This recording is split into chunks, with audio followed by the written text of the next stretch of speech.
नमस्कार दोस्तों, जयवाल पॉइंट के यूट्यूब चैनल में आप सभी का स्वागत है। देखिए फ्रेंड्स, आज की इस वीडियो में हम बात करने वाले हैं एसएससी सीजीएल के रिगार्डिंग हम बात करेंगे। टोटल वैकेंसीज, हैंडीकैप कैटेगरीज में किस तरीके से सिलेक्शन होता है, क्या क्या प्रोसेस होता है, तमाम जानकारी इस चैनल के इस वीडियो के माध्यम से आप लोगों को देना चाहेंगे। ठीक है दोस्तों, चलिए देखिए, अगर हम बात करें एसएससी सीजीएल की, तो एसएससी सीजीएल में इस बार जो वैकेंसीज़ हैं वो 15,000 प्लस वैकेंसीज़ आएंगी, जो भी आरटीआई के माध्यम से रिप्लाई मिला है उनको।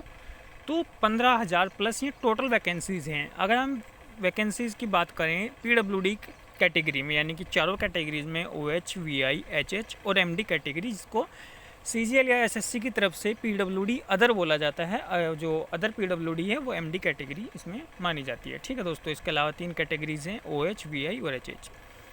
करीबन वैकेंसीज 1% होता है, 1% चारों में, यानी कि 4% का रिजर्वेशन मिला हुआ है। तो 1% के हिसाब से लगभग इसमें 150 वैकेंसीज बनती हैं, लेकिन प्रॉपरली 1% किसी को नहीं दिया जाता। कई बार एचएच में थोड़ा सा कम या ज़्यादा और वीआई में कम ज़्यादा। तो हम एक तरीके से कह सकते हैं कि जो वैकेंसीज बनेंगी वो 150 से 200 के बीच बनेंगी।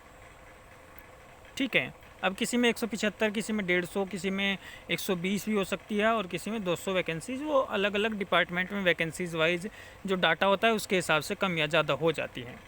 ठीक है दोस्तों, देखिए, अब जो हैंडीकैप कैटेगरी में पिछली बार वैकेंसीज आई थी दोस्तों, 36,000 के आसपास जो टोटल वैकेंसीज थी, उसमें क्या हुआ था, काफ़ी लोगों ने, जो भी पीडब्ल्यूडी कैंडिडेट थे, उन्होंने गलत फॉर्म फिलअप कर दिया था, और एक्स्ट्रा टाइम और स्क्राइब इस तरीके से उसमें एक न्यू ऑप्शन जोड़ा गया था उस फॉर्म को भरते टाइम, और उसको काफ़ी लोग कन्फ्यूज़ थे और उसमें कहीं ना कहीं गलती कर दी थी, जिसकी वजह से काफ़ी सीटें बेकार हुई।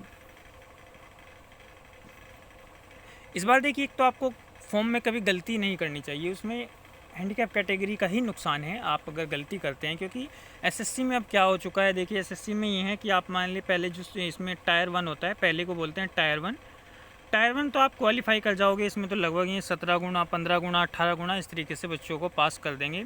उसके बाद जो टायर 2 होगा दोस्तों, उस टायर 2 में जब ये रिज़ल्ट आएगा तब ये फाइनल रिज़ल्ट आएगा, यानी कि जितनी वैकेंसीज़ होगी उतने ही स्टूडेंट्स को बुलाया जाएगा।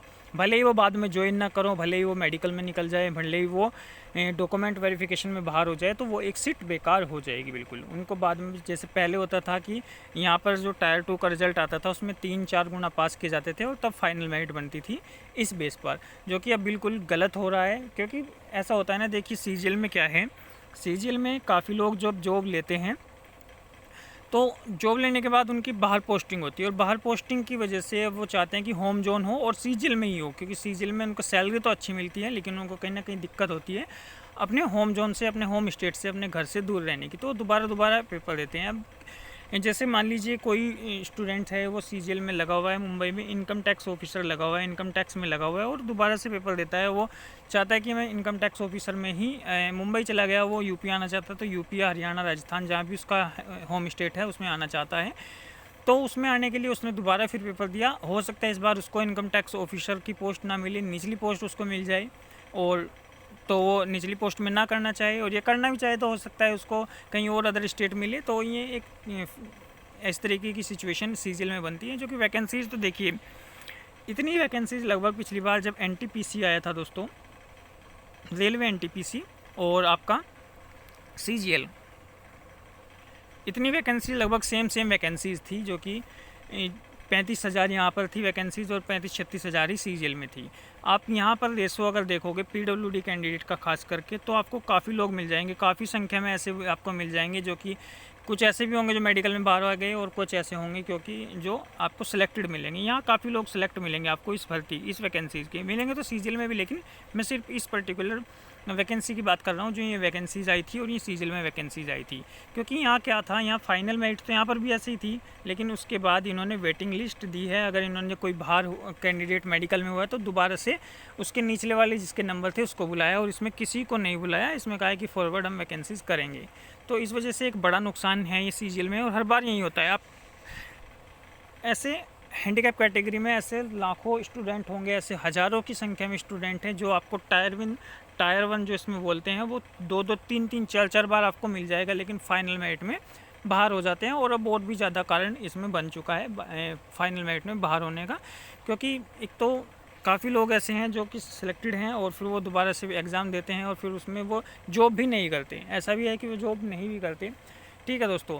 फिर दूसरा इसमें एक टाइपिंग का इशू है, जो इतने भी लोग टाइपिंग में दिक्कत हैं वो टाइपिंग वाला इशू भी इसमें चल चुका है, वो भी दिक्कत है। वन हैंड वालों को ये दिक्कत है कि उनको कुछ पोस्ट ऐसी नहीं मिलती, उनके नंबर अच्छे आ जाते हैं, टाइपिंग एग्जामिनेशन उनको नहीं मिल पाती। तो सीजीएल में एक बड़ा मुश्किल टास्क हो चुका है जॉब लेना। हाँ, हालांकि आपको टायर 1 में पहली खुशी मिल जाएगी कि टायर 1 हमारा क्लियर हो गया, उसमें किसी तरीके की कोई टाइपिंग नहीं है, उसमें 17-18 गुना स्टूडेंट को बुलाया भी जाता है। अब देखिए 17-18 गुना भी एक बहुत बड़ी संख्या बैठती है।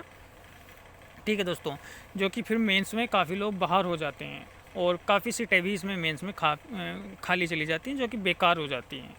ठीक है, तो इस तरीके से सीजीएल में थोड़ा सा मुश्किल हो चुका है। ये नहीं कि इसका सिलेबस या वो तैयारी करना इतना हार्ड है या ये सब चीज़ें नहीं है, कहीं ना कहीं एक फैक्टर है कि वो सीट पूरी नहीं होती है। अगर सीट को अच्छे से प्रॉपर, या तो फिर ऐसे कर देना चाहिए जो सीजीएल में एक बार लग चुका है उसको वो सीट ही नहीं मिलनी चाहिए। मान लो वो लेवल 4 पे लग चुका है तो उसको दोबारा से लेवल 4 की जॉब का तो कोई ऑप्शन उसमें नहीं देना चाहिए।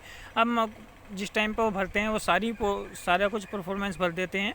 भले मान लीजिए कोई भी है, एक जॉब लग चुका है वो लेवल 4 पर ही है, जो कि सीजीएल में सबसे नीचे है, और वो दोबारा से एग्ज़ाम देगा लेवल 6 के लिए, लेवल 7 के लिए। तो जाहिर सी बात है उसका लेवल 4 तो दोबारा से उसने फिर वही पोस्ट डाल दी लेवल 4 की। अब वो इनकम टैक्स असिस्टेंट सीबीडीटी में था, उसने सीबीआईसी डाल दिया या पोस्टल असिस्टेंट डाल दिया, जो कि लेवल 4 की जॉब हैं, और वो नहीं करना चाहता। वो मान लीजिए इनकम टैक्स असिस्टेंट में ही लगा हुआ है और पोस्टल असिस्टेंट की उसने भर दी, तो उसका नंबर भी आ गया उसका फाइनल लिस्ट में, तो वो क्या करेगा, वो ज्वाइन नहीं कर रहा है तो एक सीट ख़राब हो जाएगी। तो इस तरीके से एक वो भी ख़त्म करना चाहिए कम से कम कि जिन लोगों की जॉब लगी हुई है। हर साल वैकेंसीज आती हैं तो जाहिर सी बात है पढ़ने वाले स्टूडेंट्स भी काफ़ी हैं और जो सिलेक्टेड हो चुके हैं वो भी इसमें आगे तैयारी करते ही हैं, तो काफ़ी सीटें बेकार चली जाती है। बस यही कहना चाहूँगा मैं। और तैयारी का आप सभी को पता ही है, इसके फॉर्म अभी आने वाले हैं। पहले एमटीएस के फॉर्म आएंगे, क्योंकि एमटीएस भी अब लेट हो चुका है, कैलेंडर के हिसाब से नहीं चल रहा है प्रॉपरली। एसएससी एग्ज़ाम भी इसके स्टार्ट हो ही चुके हैं, एसएससी सिलेक्शन फेज़ के एग्ज़ाम स्टार्ट हैं अभी, और फिर आपका सीएचएसएल के भी एग्ज़ाम होंगे। सीएचएसएल का तो फॉर्म भी फिलअप हो चुका है। अब एमटीएस का आएगा पहले, करीबन 1 महीना वो होगा। चांस है कि जल्दी आपका 10 या 15 तारीख से पहले एमटीएस को भी काफ़ी लेट ही हो गया। वो पिछले महीने की 7 तारीख को आना था, अब तक वो आया नहीं है, तो वो भी अभी जल्दी आपको दिखेगा। और फिर लगभग जुलाई के मिड जुलाई से हो सकता है सीजीएल भी वो कर दे। पहले एमटीएस के फॉर्म भराएंगे, फिर उसके तुरंत बाद आपके सीजीएल के फॉर्म आ जाएंगे, तो हो सकता है मिड जुलाई, और उसके बाद आपका अक्टूबर तक एग्ज़ाम टायर 1 जल्दी एग्ज़ाम आपका होने के चांसेस रहेंगे। ठीक है दोस्तों, तो आप अपनी प्रिपरेशन में लग जाइए। 4 सब्जेक्ट इसमें आपको पढ़ने ही हैं, 5 सब्जेक्ट पढ़ने हैं, अगर मेंस के भी आप प्रिपरेशन में साथ ही लगेंगे। आपको पढ़ना है मैथ, रीजनिंग, जीके, इंग्लिश और कंप्यूटर। ठीक है दोस्तों, बाकी कोई इन्फॉर्मेशन होगी पीडब्ल्यूडी कैंडिडेट से तो इस चैनल पर आपको बिल्कुल बताया जाएगा। एक कट ऑफ का मैं आपको आइडिया बता दूं, एक सेफ स्कोर का मैं आपको आइडिया बता दूं। तो सेफ स्कोर करीबन एक जो ओएच कैटेगरी और वीआई कैटेगरी है, इन लोगों को करीबन जो टायर 1 तो अब क्वालिफाइंग हो चुका है, तो उस क्वालिफाइंग के लिए लगभग 120 से 125 नंबर तक अगर आपके मॉक में भी आ रहे हैं तो आपका बिल्कुल आराम से ईजिली क्लियर हो जाएगा दोस्तों टायर 1। ठीक है, वहीं एचएच और ओएच कैटेगरी एमडी कैटेगरी या पीडब्ल्यूडी अदर कैटेगरी में आपके लगभग नंबर 100 के आसपास आ रहे हैं, तो आप बिल्कुल प्रॉपरली कितनी भी वैकेंसीज कम हो, ये मैं एक हाईएस्ट रेंज बताई है एचएच और एमडी की, इससे भी कम कट ऑफ लगती है। 50-50, 40-40 नंबर तक कट ऑफ लगी है। पिछली बार जब 36,000 वैकेंसी थी 40 नंबर शायद इन लोगों की थी। वैसे 50-60 नॉर्मली 50-60 तक इनकी रेंज रह जाती है, कहीं वह 70-80, तो मैंने 100 मैक्सिमम वैसे ही बताया है, क्योंकि 100 पे तो ओएच और एचएच की भी कई बार कट ऑफ लगी है। 77 पे भी लगी थी ओएच की, ठीक है, और ये 40 पर भी लगी है काफ़ी बार एचएच एमडी की, और ये करीबन क्योंकि फिर और ये अगर 120 के बजाय 140 नंबर इन्हें कर लें तो ये मेंस में फिर कोई दिक्कत वाली बात इनके साथ नहीं बनेगी। एक मेन इस तरीके से, क्योंकि दोनों का जो सिलेबस है वो सेम ही है। अगर आप टायर 1 में अच्छे नंबर लेकर के आओगे तो जाहिर सी बात है आपकी टायर 2 की तैयारी भी फिर हो ही रही है और उसमें भी सेम ही है, कोई क्वेश्चन में बदलाव नहीं, कोई पैटर्न में बदलाव नहीं है, तो आप बेटर फिर आप कर पाएंगे टायर 2 में भी। ठीक है दोस्तों, तो इतने कहना चाहूँगा। बाकी कोई इन्फॉर्मेशन होगी तो आपको बता दिया जाएगा, कोई नोटिफिकेशन होगा, कोई अपडेट होगा तो बिल्कुल इस चैनल के माध्यम से आप लोगों को बताया जाएगा। चैनल पर नहीं तो चैनल को सब्सक्राइब जरूर कर लीजिएगा। धन्यवाद दोस्तों।